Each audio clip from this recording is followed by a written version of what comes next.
साहेब बारामती मतदारसंघातून जी काही पोटनिवडणूक होती आहे त्याच्यामध्ये काँग्रेस उमेदवार देणार आहे असं एक माहिती समजते. तुम्ही कसं बघताय? नाही, बारामतीमध्ये अजितदादांच्या निधनानंतर पक्षाने निर्णय घेतला, सुप्रियाताईंनी आणि आम्ही सगळ्यांनी, की तिथे आपण उमेदवार द्यायचा नाही.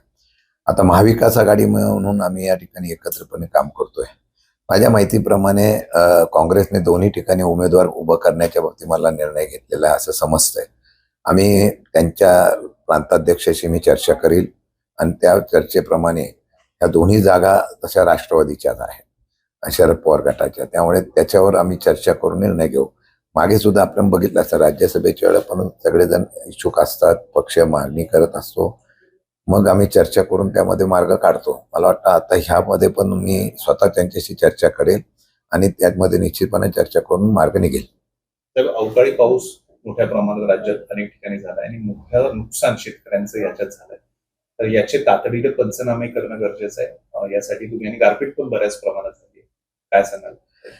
खरं म्हणलं तर सातारा जिल्ह्यामध्ये सुद्धा गारपिटाने प्रचंड प्रमाणात नुकसान झालेलं आहे. आपल्याकडे योगायोगाने मदत पुनर्वसन मंत्री आपल्या जिल्ह्यातलेच आहे. मी आता जिल्ह्याचं म्हणत नाही, पण राज्यामध्ये ज्या पद्धतीने अवकाळी पावसाच्या माध्यमातून शेतकऱ्यांना फटका बसलेला आहे, आकस्मिक निधीतून आणि आपण मदत पुनर्वसनाला ह्या अशा प्रकारच्या निधीमध्ये तरतूद करत असतो. यावेळेला तशी तरतूद कमी केलेली दिसते. माझ्या माहितीप्रमाणे की आता सरकारच्या धोरणाला आम्ही आक्षेप विधिमंडळाच्या अधिवेशनामध्ये घेतला होता. दुर्दैवाने काही गोष्टी शासनाकडून सरकारकडून लपवल्या जातात आणि ते सभागृहामध्ये त्यांनी कबूल केलं की इतर राज्याला केंद्र सरकारने जी मदत केली होती तशा प्रकारची मदत साधारणतः 25,000 कोटी रुपये केंद्राकडून येणं बाकी होतं. ती मदत अद्यापही केंद्राने दिली नव्हती. सत्य परिस्थिती होती. मंत्र्याच्या माध्यमातून आम्हाला असं सांगण्यात आलं सरकारच्या वतीने की नाही, आम्ही त्यांनी मदत नाही दिली तरी आम्ही मदत पोहोचवलेली आहे. माझ्या माहितीपणे विमा कंपन्यांच्यावर आक्षेप घेतलेले आहेत. त्याचबरोबर अवकाळी अतिवृष्टी ह्या असलेल्या शेतकऱ्यामध्ये खरोच शेतकरी अडचणीत आलेला आहे. पंचनामे किती महिने होतात हे तुम्हाला सुद्धा माहिती आहे. वेळेवर पंचनामे होत नाही आणि मग त्याची नुकसान भरपाई केंद्रीय पथक अगदी सगळं संपल्यानंतर येतंय बघायला. हे दुर्दैव आहे. माझ्या माहितीप्रमाणे तातडीने सरकारने तुमचे पंचनामे काय होतील काय नाही होतील याच्यावर लक्ष न देता तातडीने शेतकऱ्यांना दिलासा देण्यासाठी तात्काळाने मदत करण्याच्या संदर्भातली भूमिका जाहीर करणं गरजेचं आहे. तशी आम्ही मागणी करू आणि मग तुमचे पंचनाम्यानंतर त्या निकषा आणि नियमामध्ये तुमचे ज्याप्रमाणे नुकसान भरपाई होईल त्याला मदत करणं गरजेचं आहे असं आमची मागणी आहे. आणि आपण तर बघितलं असेल कर्जमाफीच्या बाबतीमधला निर्णय घेतला, फसवी कर्जमाफी देण्याचा प्रयत्न केला. म्हणजे इतकं शेतकऱ्यांना निवडणुकीच्या माध्यमातून मतं घ्यायची आणि निवडणूक संपल्यानंतर सौर ऊर्जा त्यांच्या माती मारायची, विजेच्या बाबतीमध्ये अडचण निर्माण करायची, कर्जमाफीच्या बाबतीमध्ये अडचण निर्माण करायची. आता सांगितलं, मला काल कळलं की ज्याच्याकडे घर आहे, ज्याच्याकडं वाहनं वगैरे आहेत त्यांची कर्जमाफी होणार नाही असं कानावर येत आहे. आम्ही ते बघून घेऊ, नाही तर महाराष्ट्रामध्ये शेतकऱ्यांचा अलगार पाहायला मिळेल. साहेब, उद्या सभापती निवडी होत आहेत जिल्हा परिषद. कशा पद्धतीने आता तुम्ही एकत्र आहात, शिवसेना गट असेल किंवा राष्ट्रवादी, काय आता कशा पद्धतीने ताकद लावणार आहे? उद्या जिल्हाधिकारी मला कळलेलं आहे की जमावबंदी जाहीर केली आहे. उशिरा सुचलेलं शहाणपण आहे मला वाटतं. म्हणजे बैल गेला आणि झोपा केला अशा पद्धतीने काम केलेलं दिसतंय. मला वाटतं ही पण त्यांची एक स्ट्रॅटेजी असेल. यावेळेला तरी सीसीटीव्ही फुटेज चालू आहेत का बघायला लागतील. आणि मला एक अजून कळत नाही की सीसीटीव्ही फुटेज बंद होतं असं सांगितलं गेलं, कामं चालू होती म्हणून, पण आतमध्ये ज्यावेळेला सभा होते त्या सभेचं चित्रण झालेलं का नाही मला माहिती घ्यायची आहे. जर सभेचं चित्रण झालं असेल तर आम्हाला असं कळतंय की जो उमेदवार होता त्या उमेदवाराने हात वरती केला नव्हता तरी त्याला काउंट केला गेला असेल. हा अक्षम्य अशा प्रकारचं चूक आहे. हा पार्सलिटीचा प्रकार आहे. आम्ही ती पण शूटिंग पण मागतोय, सीसीटीव्ही फुटेज पण मागतोय. नाही झालं तर आम्ही कोर्टातच जाणार आहोत. माझ्या माहितीप्रमाणे उद्या तरी लोकशाहीच्या माध्यमातून कामं होतील अशी मला अपेक्षा आहे. निर्णय होईल. आणि निर्णय कसा होतो, आमचा एक उमेदवार गेला, त्या डिस्कळला 3.5 ते 4 कोटी लगेच मिळाले गावाच्या विकासाच्या नावाखाली. अशा प्रकारे सरकारी तिजोरीतून आमिष दाखवून निवडणूक जिंकायचा नवीन फंडा या महाराष्ट्रामध्ये सुसंस्कृत पुरोगामी चव्हाण साहेबांच्या महाराष्ट्रामध्ये पाहायला मिळतो. हे खरं दुर्दैवाचं आहे.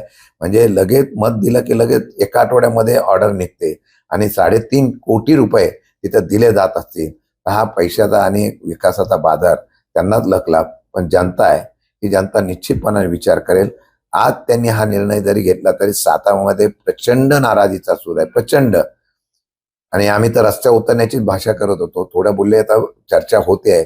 आता सक्तीच्या रजेवर का अर्जित रजेवर याचा सुद्धा शोध घेणं गरजेचं आहे. हे काय तोंडाला पानं पुसल्यागत आहे. उद्या लोकशाहीने निवडणूक व्हावी अशी अपेक्षा आहे. आणि प्रत्येक मतदारांना जो आहे सदस्य त्याला मी विनंती करेल की निर्भीडपणे आपल्या अंतर्मनाला विचार करून मतदान करावं, एवढीच आमची त्यांना विनंती असेल. जे भोंदूबाबाचं प्रकरण आहे, खरात प्रकरण, त्या प्रकरणामध्ये महिलांवर पण कारवाई व्हावी अशी अरुणा सभा नेमून ज्या लेखिका आहेत त्यांनी मागणी केलेली आहे. जे खरातवर तर कारवाई झालीच पाहिजे, त्याचबरोबर ज्या महिला आहेत त्यांच्यावरही कारवाई झाली. नाही, एखाद्या असलेल्या याचा फायदा घेऊन कोणी जर तशा पद्धतीनं काम केलं असेल तर त्याच्यावर कारवाई करणं गरजेचं आहे. एखाद्या पीडित महिला किंवा अशा प्रकारची त्यामध्ये हे झालेल्या महिलेवर कारवाई करणं हे मला वाटतं की योग्य नाही. मी माझं मत मांडतो. मला वाटतं की त्याच्यामध्ये जे जे कोणी सहभागी असतील त्यांच्यावर कारवाई करण्याची भूमिका घेतली ती रास्त असेल.